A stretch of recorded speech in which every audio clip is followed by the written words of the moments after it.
Il y a une question qui me vient en tête, là, Maître Couture, puis je me la suis fait poser souvent par des amis ou de la famille, juste parce que on le sait, là, vu qu'on est avocat, on est supposé connaître tout sur tout, puis nos amis, notre famille nous posent beaucoup de questions, mais on me demande souvent, est-ce qu'un policier peut arrêter quelqu'un aléatoirement comme ça, là, sur la route, là, pas nécessairement en marchant, vu qu'on est dans le contexte automobile aujourd'hui, là, mais moi, je suis en auto, puis il y a un policier qui m'arrête alors que tout est beau, j'ai pas fait de contravention au code de la sécurité routière, je conduis pas tout croche, etc., etc. Donc, c'est quoi les règles dans ce genre de contexte-là, et dans quelle mesure un policier peut m'arrêter? Puis si oui, qu'est-ce que je fais rendu là?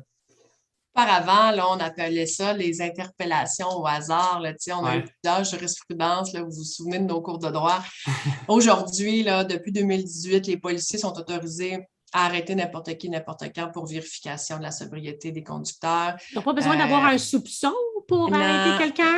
non, on conteste, on a de la difficulté à contester les interceptions. Les policiers ont quand même les pouvoirs d'interception. Ils ont le droit de vérifier si la personne, les tribunaux vont se servir du fait que c'est un fléau, l'alcool au volant, et qu'on veut pouvoir vérifier tout le monde. C'est sûr que nous, en défense, on voit de l'abus policier sur certains endroits où on veut contester, mais moindrement que le policier veut vérifier la présence d'alcool, voit une conduite erratique ou le fait d'avoir commis une infraction au code de la sécurité routière, à ce moment-là, le policier va être justifié d'intercepter l'individu, puis à ce moment-là, vérifier son état de conduire. Puis souvent, quand on baisse la vitre, il y a un odeur d'alcool Ouais. qui se dégage de la laine ou de l'habitacle qui donne un soupçon. Ce soupçon-là est-il raisonnable pour faire passer un ADA?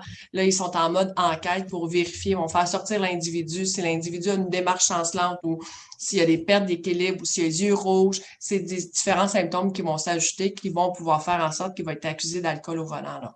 Puis si justement tu es arrêté, puis on vous demande de souffler, est-ce que vous êtes obligé de le faire?